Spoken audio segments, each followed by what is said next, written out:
Assalamu alaikum wa rahmatullahi wa barakatuh. Welcome to another live episode of Let's Talk on your favorite channel, Huda TV. I'm your host, Arkham Rashid.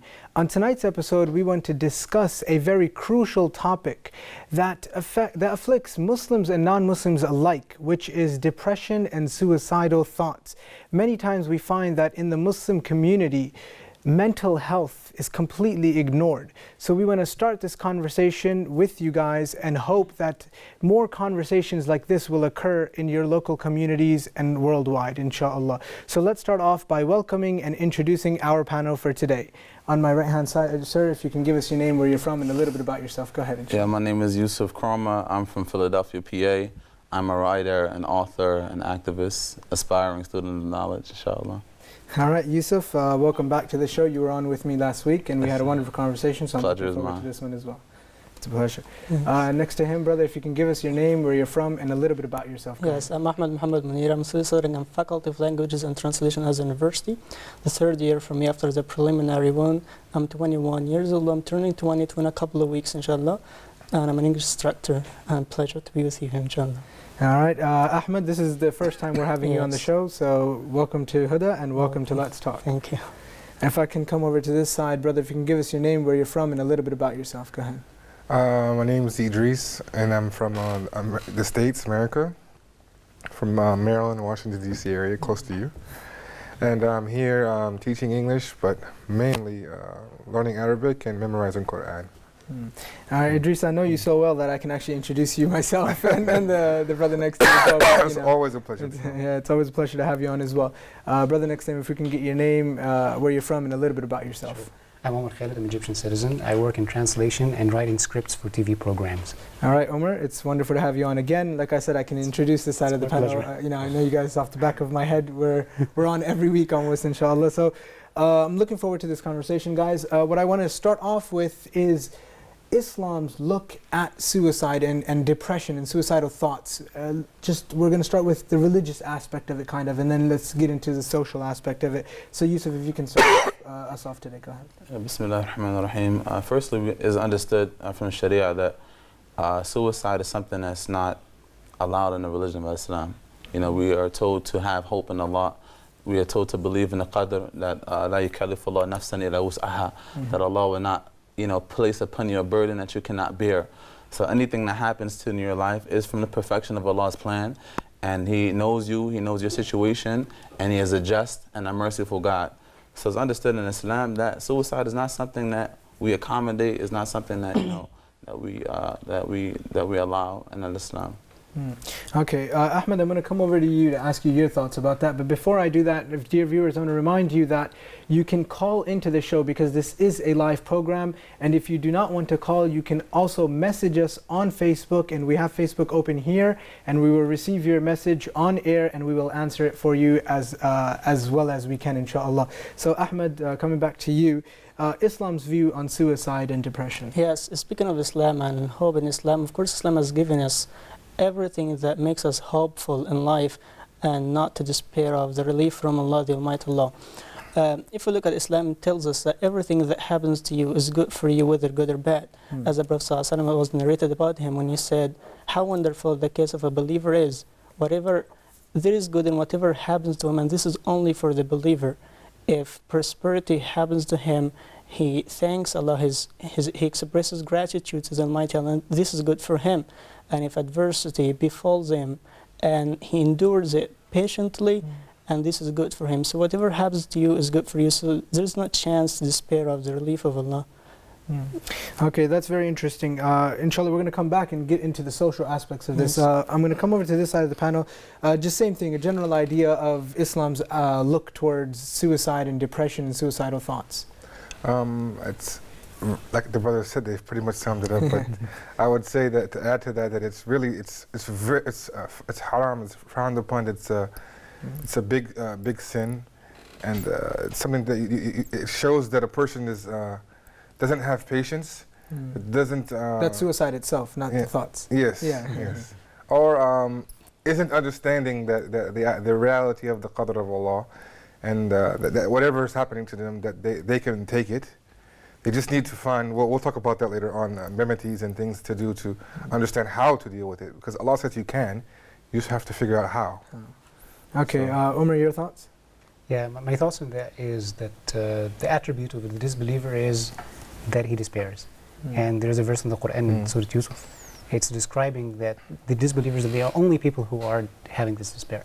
But believers, they don't have this complete despair. Maybe sometimes you can have negative thoughts, of course, because you are human beings, but not to the extent of just thinking about like there is no light at the end of the tunnel and everything is going to be gloomy and there is no way out.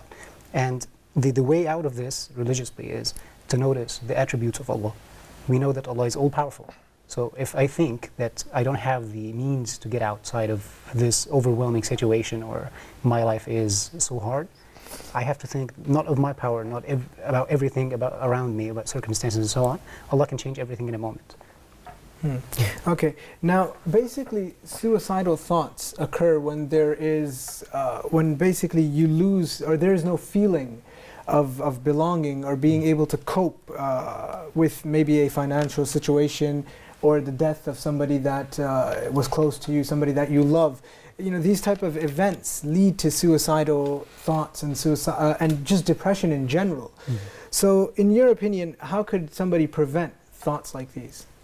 Firstly, as someone that's not, clinically trained in, human psychology, and also someone that has not been pushed to the brink of wanting to commit suicide or having suicidal thoughts, I can only offer, my opinion in a limited view. That being said, I'm not a stranger of the darkness. I grew up in Southwest Philadelphia, in like the inner city where there was violence, there was murder, there was alcoholism, there was gambling, there was poverty, there was suffering. There was just all around suffering.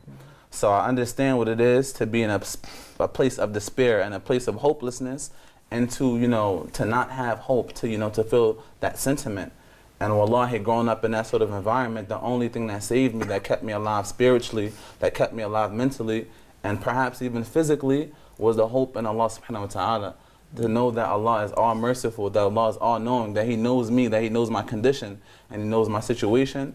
Knowing that, it gave me the hope to aspire to move on to another day. Also, being in the company of good people, people that uplift you, people that, offer some good words. But unfortunately, sometimes if you're in the Islamic community and you have these thoughts and these ideas, you'll find people very harsh and cold. Brother, I'm feeling depressed. You need to make salat. You need to remember Allah. You need to pay zakat. All right? Your iman is low. It really is a natural human condition for somebody to be up and down. So I think when you're feeling depressed, it's as if you're in a hole, right? And as the Muslim has the tools to get outside of the hole. But the deeper you sink in the hole, the more hopeless you become. So certain times people may have the tools as a Muslim. We know Allah, we have the Prophet ﷺ, but if you don't know how to use the tools appropriately and efficiently, and you're not used to using those tools, you may not get out of the hole, right? Even if you have the tools. Now for someone who doesn't believe in God, don't have any tools at all, you go directly to the bottom of the hole and you keep on sinking because you don't have any tools at all. So for the Muslim, the tools are to remember Allah subhanahu wa ta'ala, to remember His perfect attributes, and to remember the teachings of the Prophet Muhammad ﷺ, as he in his own life went through times of trials and tribulations where even he, to a certain degree, had despair in his life. And he was the perfect example of what a human being is supposed to be in this world. Very interesting. Something I found interesting that you mentioned was that many times when somebody has these sort of mental issues, and they go to a community leader or the imam and they tell them, okay, you have to pray, you have to do something religious in order for you to remove this. But it's a two-sided problem. I mean, it's not just a religious or a spiritual side missing. It's also that the person might actually have mental issues and trouble. We're going to get to the spiritual aspect of this, but before that I want to continue this specific question, which is how do you prevent such thoughts? So if somebody is having suicidal thoughts, what's a good way for him to prevent that? Believing in predestination, of course, as you've mentioned, that's why Allah has made it a pillar of your faith. When Jibril came to the Prophet Muhammad and asked him about Iman, he said, is to believe in Allah, His Messenger, His books, and predestination, whether good or bad. So if you believe in predestination and you know that what was meant to you will will reach you, and what misses you was never meant to you. This will makes you relieved, and whenever you're relieved, you can think positively, and when you can think positively, you can think everything easily. If speaking of, for example, some problems like financial problems, you can look at the Almighty Allah when He says, وَلَنَبْلُوَنَّكُمْ بِشَيْءٍ مِنَ الْخَوْفِ وَالْجُوعِ, will test you something of fear and hunger, وَنَقْصٍ مِنَ الْأَمْوَالِ وَالْأَنْفُسِ وَالثَّمَرَاتِ, and loss of wealth, children, lives, and fruits. So you can return to Allah at anything, and we can help you with this. We can help you with this, of course. And it's natural, and Islam gives us many examples of the Quran that if we follow, we'll find that it's easily solved. For example, if we look at, as Brother Omar said, Nabiullah Yaqub, the Prophet Yaqub, when they told him about his son that he was eaten by the wolf, he did not despair, of course, because he knows that this is the way of life. He just said, فَصَبْرٌ جَمِيلٌ, patience is the most fitting. After that, he started relying on the Almighty Allah, and he said, عَسَى اللَّهُ أَنْ يَأْتِيَنِي بِهِمْ جَمِيعًا, may Allah bring them all together to me. After that, he started to have an action. This is the most important, to have an action, not just rely on Allah, but you have to have an action. He said, يَا بَنِيَّ اذْهَبُوا فَتَحَسَّسُوا مِنْ يُوسُفَ وَأَخِيهِ, oh my sons, go and find out about Yusuf and his brother, وَلَا تَيْأَسُوا مِنْ رَوْحِ اللَّهِ, and just don't despair of the relief from Allah, because as he said, إِنَّهُ لَا يَأْأَسُ مِنْ رَوْحِ اللَّهِ, no one can despair from the relief of Allah except those disbelieving people. So no one despair from the relief of Allah except disbelieving people. So you have to rely on Him and to have an action toward that, and that will help you, inshallah.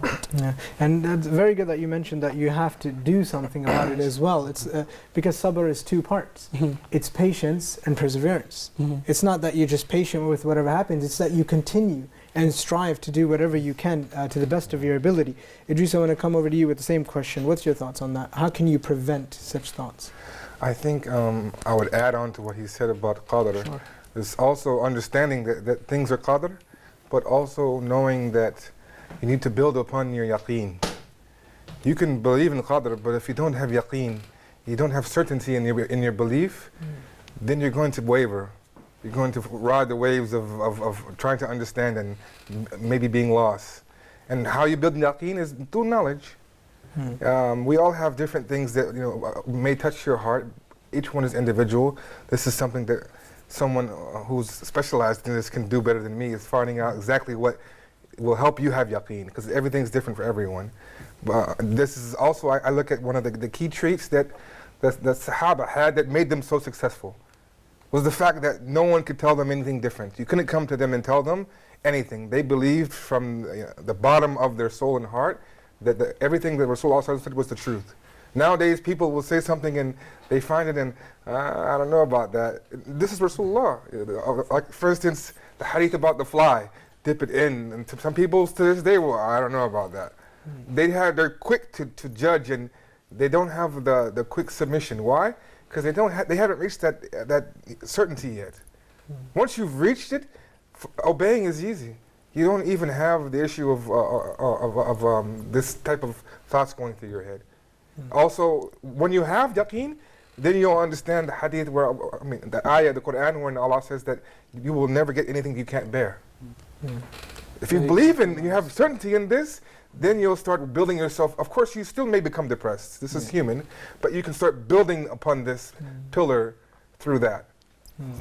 Okay, Umar, I'm going to come to you as well. What's your thoughts on this? Okay. I just wanted to just talk about it from a different dimension. Sure. It's about a book. It was written about maybe 2013. It's called Depression Cure. Okay. It was written by a clinical psychologist in the United States of America. No torturing. I know that my brother is just waiting for the... After he conducted some experiments. It's so peaceful. Shock experience? Well, the main message of the book is that we live in, not in a balanced life. We don't live in the right way. Like, for instance, he gave examples that we don't sleep well. For instance, we sleep little less than what we should do because of the workload and because of the rat race and so on. That is not something trivial.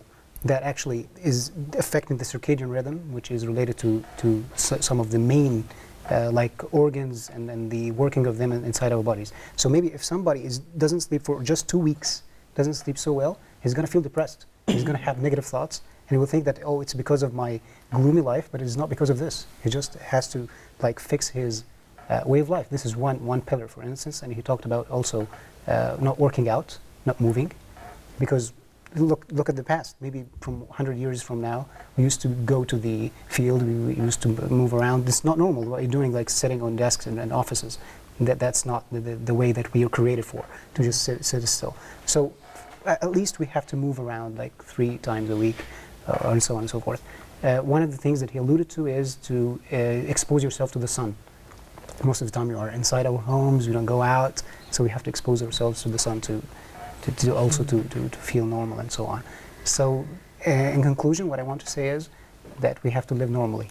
Yeah, there's some physical aspects to it as well to get rid of depression. That's a very good point, actually. Another thing is that sometimes we stress ourselves for no reason. And I remember in one of the books I read, it was about how to get rid of stress. The author explains that many times you can switch a situation completely. So, for example, he gave a very good example that you're going to work or you're going anywhere, let's say, and you're stuck in traffic. Now, I know in Cairo the traffic is really bad. So say you're stuck in traffic, you will be stuck in that traffic, whether you like it or not. You're going to be sitting there for 1 hour, right? Now, you can be sitting there for 1 hour and feel depressed and, start getting a headache, like, oh man, I've been sitting here for so long, how long is this traffic going to take, how long is it? Or you can just relax your nerves. You're going to be sitting there anyway. Start making plans for later on. Just be very calm. Don't let the traffic control your emotions, and don't let the traffic control your thoughts and stress you out, right? So, the author said that you can switch each and every situation just like that. So that was an example of traffic. But there's so many situations in our life where we feel stressed because of a certain position that we're in. But we have the capability to flip that. Point of view. Yeah. I just want to add to that is that I knew someone who had the same situation, exactly what you mentioned, and they turned it around to a positive. So since they had to travel to work for a long distance, like an hour every day, and there's no way around it, they decided that they would start memorizing Quran on the way. Within a year and a half, they ended up finishing the whole Quran. Wow. Because believe it or not, you have so much time on your hands that you don't realize that you waste it. They turned this wasted time and frustration into a positive aspect, and it benefited them. Yeah. Okay. And something that I mentioned earlier was that a person might be facing some sort of bad event, or some sort of a bad event, or some sort of like a shock or something. Like a shock or something that destroyed his life, kind of. A trauma. He lost somebody that he loved. He is financially screwed, we can say, right? Something might happen to him. But what about somebody who's the exact opposite, who has all the money in the world, who has no stress in his life, but is still depressed? Do you think there's a spiritual aspect to this as well? Because we spoke about, okay, what if somebody loses a loved one, now he's depressed, or somebody lost his job and lost, financially, lost, all of his wealth. But what about somebody in the exact opposite? Somebody's rich and he has all the money in the world. Yusuf, let's start with you. What's your thoughts on this? Is there a spiritual aspect that's It's always a spiritual aspect. And I want to firstly say, Sadaqallah al-Azim, as the brother was speaking, and he mentioned a lack of sleep and a lack of sunlight. And he said that was some sort of, from a psychological book. But I read this in the Quran. The first time I became aware of this was in Surah Al-Duha, when I learned about the Prophet Muhammad sallallahu alaihi wasallam. And after he received the first wahi, there was a long period of time where Jibreel didn't come and visit him. And he became so sad. He thought he did something wrong. He lost his connection with Allah subhanahu wa ta'ala. So for this individual, he doesn't have a connection with his creator. He doesn't have a connection with his purpose. So it's always going to create this sort of discomfort, this sort of purposelessness, hopelessness. What am I doing here? I have all this money, I have health, but I don't have any purpose. So what did Allah ta'ala say to the Prophet Muhammad sallallahu alaihi wasallam? The first thing that revealed was, وَالضُّحَى, by the shining day, by the sunlight, right? And that's one of the signs of a person that's depressed. They always isolate themselves. They're always in the house. They close all the windows. They cover themselves. And they're always in complete darkness, right? وَالضُّحَى وَاللَّيْلِ إِذَا سَجَى, right? So Allah Ta'ala made the night as a place of peace for us. So the person who's depressed, they never sleep at night. They're awake all night long, right? And then they sleep during the day. So their entire life is as if it's always night. There's no sunlight for the person because during the day they're sleeping. At nighttime they're awake. So their whole life is complete darkness. So you mentioned those two things to me that's mentioned by psychologists, but Allah Ta'ala is the best psychologist because He created the human being. So He knows what duha wa layli idha saja ma wada'aka rabbuka wa ma qala, and know that your Lord has not forsaken you, that Allah is always with you. But if you don't know who your Creator is, if you don't know what your purpose is, of course you can have all the money in the world, of course you can have the children, of course you can have everything, and that will just be a means of your destruction, a means of your sadness. Because you'll have all this money, you'll lose friends. You'll have children, they'll disobey you. You'll have a beautiful wife, but you're jealous, and you know she's looking at other men and things like this. So the only thing that would give you sakina, that would give you comfort, is knowing Allah. SubhanAllah. SubhanAllah. No, I just felt that in my heart, man. You gave me chill bumps, you know, so I had to, you know, mention that, mashallah. Alhamdulillah. Dear viewers, we're going to go for a short break. As soon as we come back, we will continue our conversation, so stay tuned.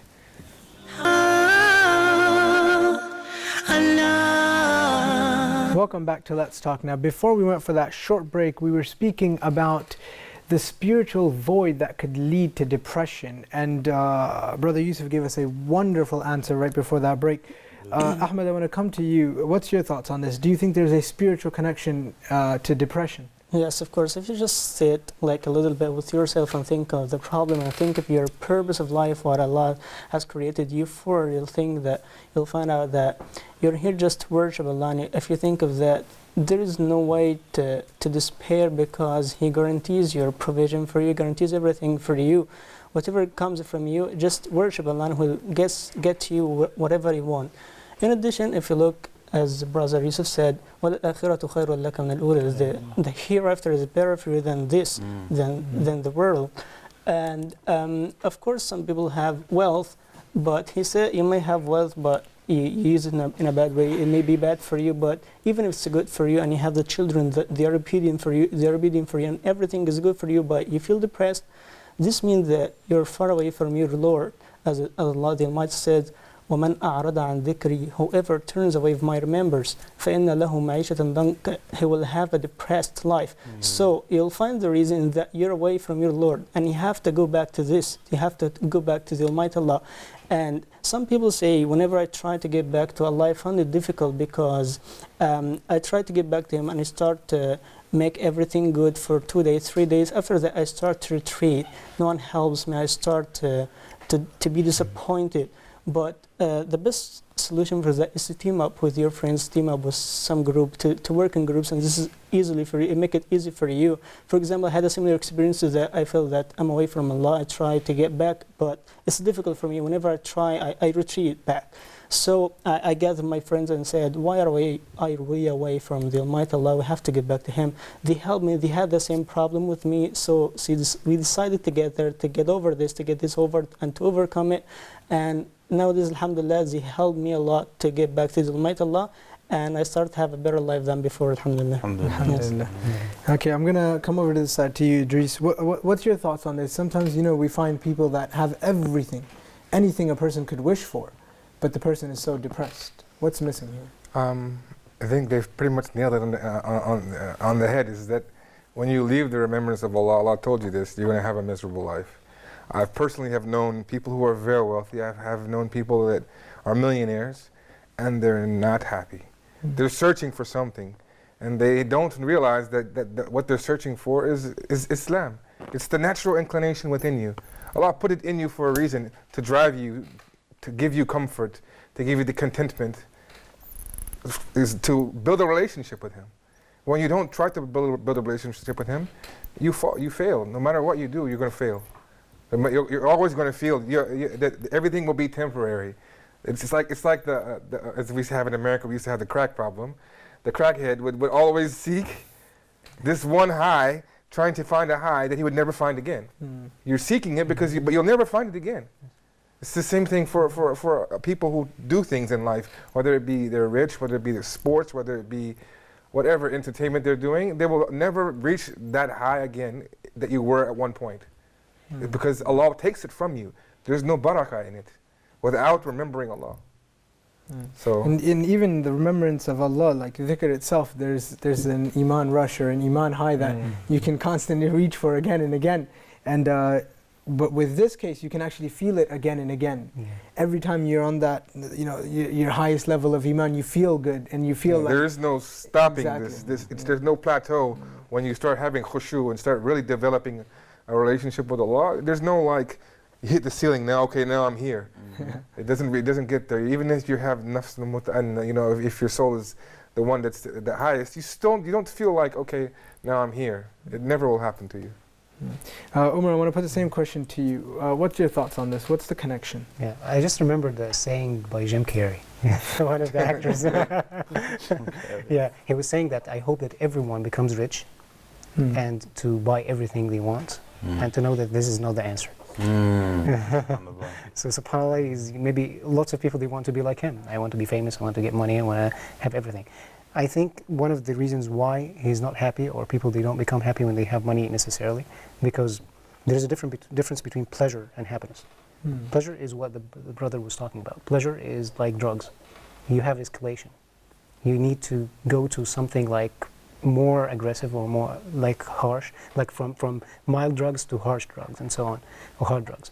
Yes, but happiness is different. Happiness maybe for a person is just to stay maybe for 1 hour, 2 hours reading a book that he likes, maybe reading something, and that doesn't maybe necessarily need to be rich. You don't need to be rich and you don't need to be famous. And you feel this happiness and you feel that you're so pleased with your life. I think this gets me to the last point I want to say. Keep your mind busy, because thoughts are racing. They are very fast. They're going in our brains like maybe thunder, And in order to use this, we have to use these thoughts with something productive, something that we like. Not necessarily something that we have to do, like study and do things that obligations on. Something that you like to do with your brain, use this energy for your own good. That's very interesting, actually.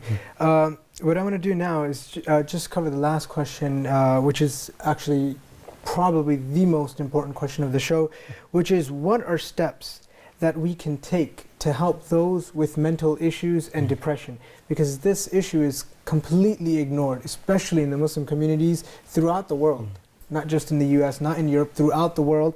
This is ignored. Many times, like Idris said before we started the program, before we went live, if somebody's mental, they blame it on the jinn. Like, oh, he's possessed. The guy's not possessed, the guy has mental issues, he needs help. Many times people just dismiss it, oh, the guy's crazy, he's possessed. Hit you with the stick, right? Exactly. But the issue isn't, the guy actually has problems, he needs help, he needs sincere help.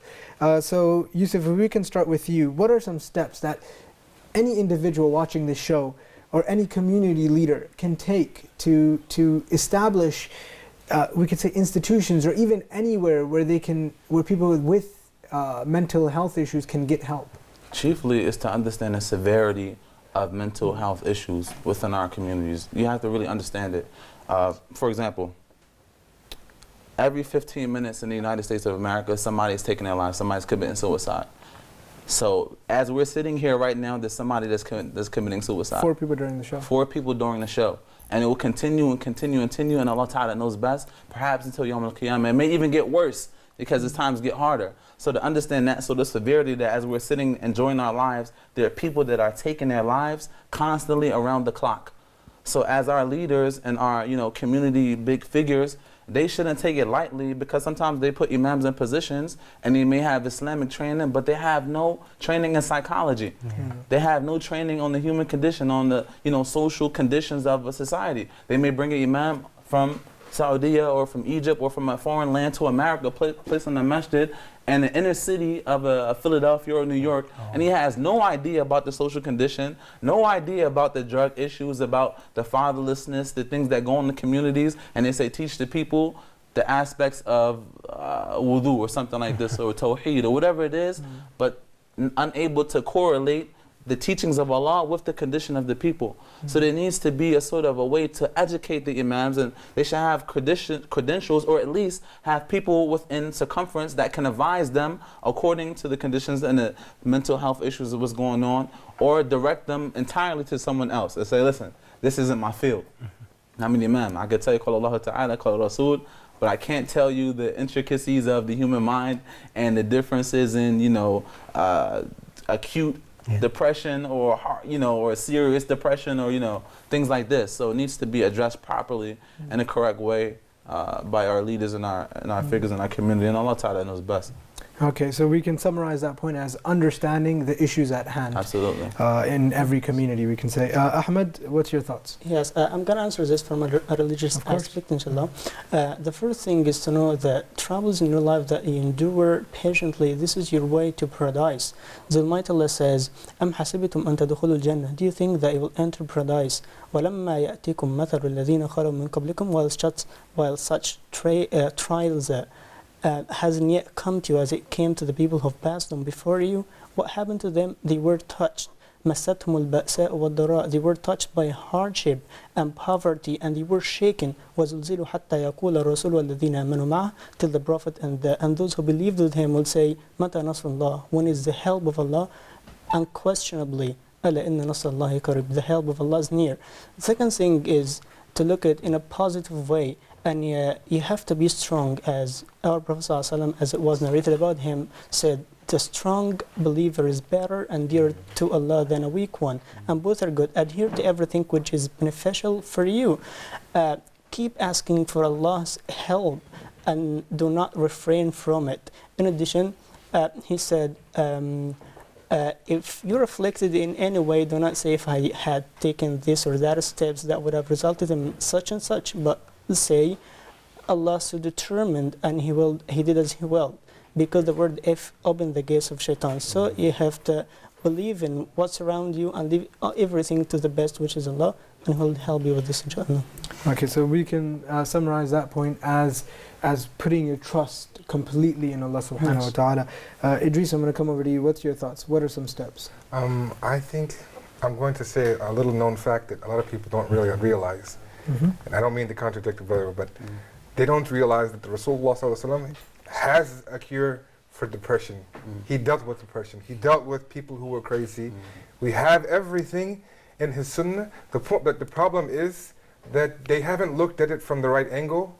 In some, they have it, but it's not taught in the right angle to some of the imams. They're just taught on the basic level of, okay, this is your tarbiyah, this is your aqidah, this is your. They don't teach them on a higher level. We need a higher level training of delving into the seerah of Rasulullah sallallahu alaihi wasallam and how he dealt with people who were depressed. The depression isn't new. To say that we have something that's new and different here that they didn't have there, I think, in my opinion, is ludicrous. They had everything they had there, we have now, and sometimes worse. Sometimes we have it a lot better. They have solutions to it. We just have to have the people who are trained and aware and know how to address the issues. The sad reality is we don't have many people who, we have a scholar who's he's an alim in Quran and Hadith, but he doesn't know anything about people. Or you have a person who knows everything about the psychology of people. He doesn't know anything about Quran and Sunnah or the Seerah of Rasulullah. So we need to find a way to combine this and use it to our advantage, because it's there for us, for our taking advantage of. So extracting solutions from the Sunnah of the Prophet sallallahu alaihi wasallam. Yes. Okay, Umar, I'm going to come to you and get your thoughts on this. What are some steps somebody can take? Well, my point of view here is that the main reason for a person to become depressed is when he feels rejected. So the solution to this is to feel accepted. So if I'm depressed, for instance, if in my home they are just sick and tired of me and they don't want to deal with me, that's going to make things worse. But if I feel and psychology says this, if just one person gives me this hope and tells me, okay, I accept you as you are, don't worry, and you can really pass this phase that you are in. There is a consensus among psychologists, you are going to pass it. Yeah, there's even a story about an individual who was ready to commit suicide, and he went to the building where he was going to jump off, and he said, if one person cares about me, I'm not going to commit suicide. So he met a couple, and they handed him their cameras, and they said, take our picture. They took the picture, and he said, they didn't ask me how I was, so he jumped off the building. Fortunately, he didn't pass away, but that's how we get the story. But he jumped off the building because he felt nobody asked him, how are you today? SubhanAllah. Yes. And this is something I'd like to add about this. Some people get depressed because they think that people talk ill of them they talk ill about them. They say, people say about me, I'm a failure, for example, so I shouldn't live. I have to pass away. I have to die because people hate me around me. So what I'd like to tell you is that you're not better than Messenger Sallallahu Alaihi Wasallam. When people said about him, he's a magician, they told about him that he's Sahir, yes. And even the Almighty Allah, the Jews told about him, the hands of Allah are chained are their hands. So if you look at your messenger, the best man who walked in the earth, and people rejected him, his people rejected him, and he was physically tortured, and everything he had in his life, you have to have him as your best example, and you'll get over this, inshallah. Inshallah. And that's a very good point, because a simple way to do this is everybody, if they just cared about the people that were around them. Just the people that are around you, your neighbors, your family, just show them that you care. You know, this is from the Sunnah of the Prophet ﷺ, which connects. You'll exactly. find it. Right. This is from the Sunnah of the Prophet ﷺ, and this is us being human beings, that we show our family that we care about them. And that's why Islam stresses Silatul Rahim. It stresses it. You notice it, it's everywhere in Islamic law. And this is one of the sunnahs that we left. Every time somebody thinks, okay, I want to bring back a sunnah, it's always something like, let's wear clothes that look like the Prophet ﷺ. What about his behavior? What about the way he treated his relatives? You know, this is a vital issue as well.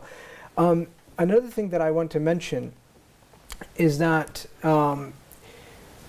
this verse that Allah subhanahu wa ta'ala says in the Quran, فَإِنَّ مَعَ الْعُسْرِ يُسْرًا إِنَّ مَعَ الْعُسْرِ يُسْرًا.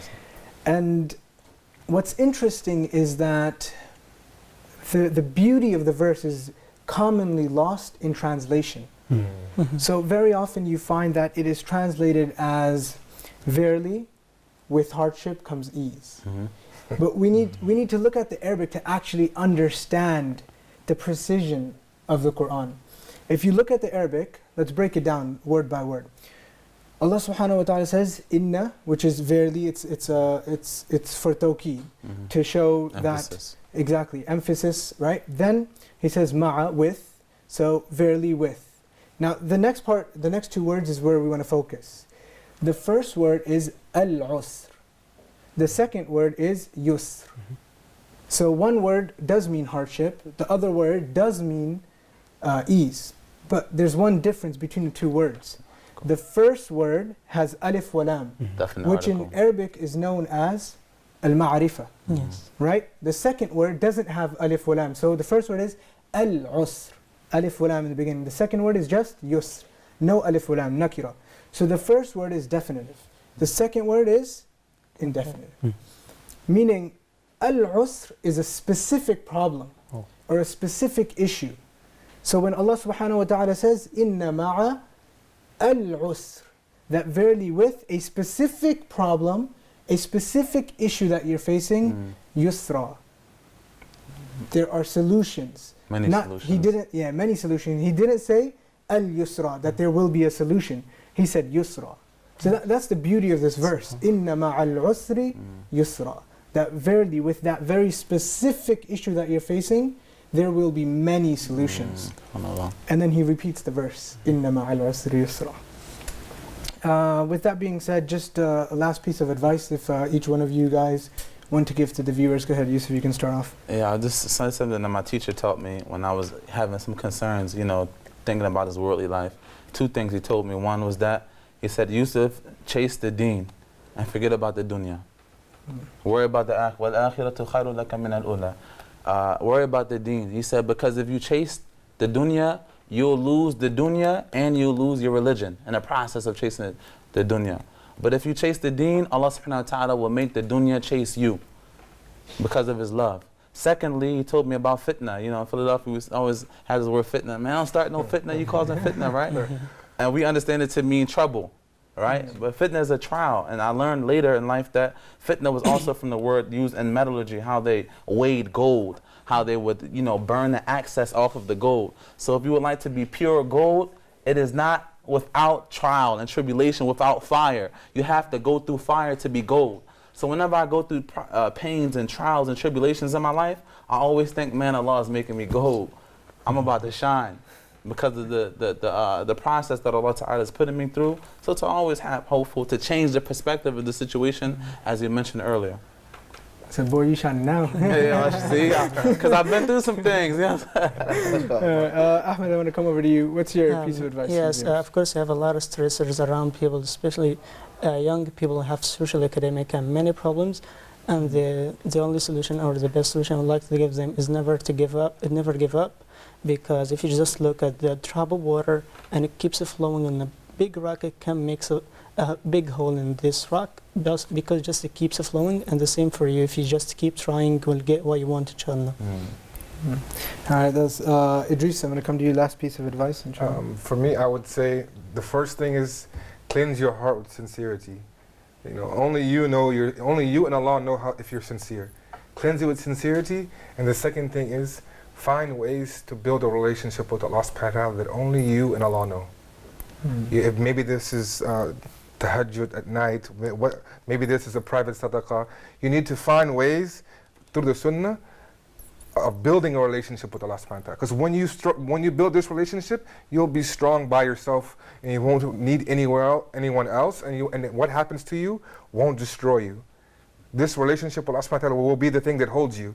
If you can build this, you have to start somewhere. Start small. Find what touches you. Everyone's different.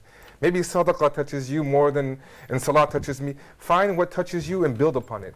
But my advice would do this. If you don't do this, you're going to have a lot of stress and problems and not know how to deal with it. If you can do that, I think your life will turn out to be a lot easier and better, no matter what happens. Yeah, I mean, and you guys are giving like wonderful advices. The important part for us is to actually act upon these things. That make sure we don't just hear it and it comes out the other year, that we actually do these things. Umar, I'm going to come to you. What's your piece of advice for the viewers? I just want to say to any person who feels that he lost hope because of failure, just if you fall 7 times, stand up 8. That's it. One last thing I would say to add to mine is that when you're doing these things, do them and find something to do that's private. Nothing will cleanse your heart, nothing will make you understand when it's something private between you and Allah. Cleanse it and find a way to make it sincere. Don't let anyone know what you're doing. Keep it between you and Allah and build upon it. If you can do that, I'm telling you, you will see the difference. All right, that brings us to the end of our wonderful conversation we had here today. So I want to end off by thanking you guys for joining me here on my panel. Once again, we'd like to see you guys, inshallah, on Huda many more times. Inshallah. Dear viewers, I hope you guys enjoyed today's episode, and I hope you guys try to have these sort of conversations in your local community. And you can even start in your home. If you're a parent, start with your kids, your family, your husband, your wife, get them together and try to have these sort of conversations, because it is an actual issue that faces the Muslim community throughout the globe. So with that being said, don't forget to check out our Facebook page, our YouTube channel, and until next time, may God bless us all. Assalamu alaikum wa rahmatullahi wa barakatuh.